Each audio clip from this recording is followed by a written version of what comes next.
It's astonishing. All this is only 20 or 30 minutes from the heart of San Francisco. Not a human habitation in sight anywhere. I've been living out here for some months to write and to absorb an atmosphere that is different from the city, to try and find out what is the essential difference between the world of nature and the world of man. Because there's an obvious difference, like the difference of artistic styles, between the things that human beings do and the things that nature does, even though human beings are themselves part of nature. On the one hand, nature is wiggly. Everything wiggles. The outlines of the hills, the shapes of the trees,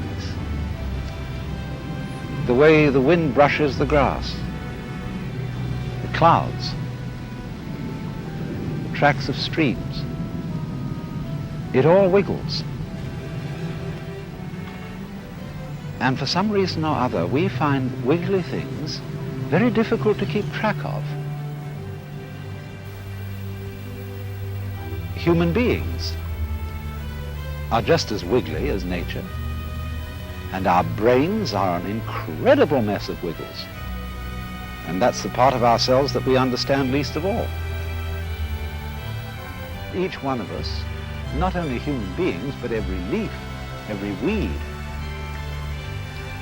exists in the way it does only because everything else around it does. In other words, there's a relationship between the center and the circumference, which is rather like the relationship between the poles of a magnet. Without the center, no circumference. Without the circumference, no center.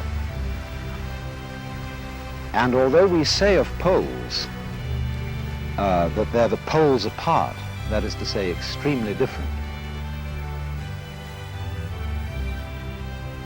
there's something between them, just as the north and south poles of a magnet are united by the magnet.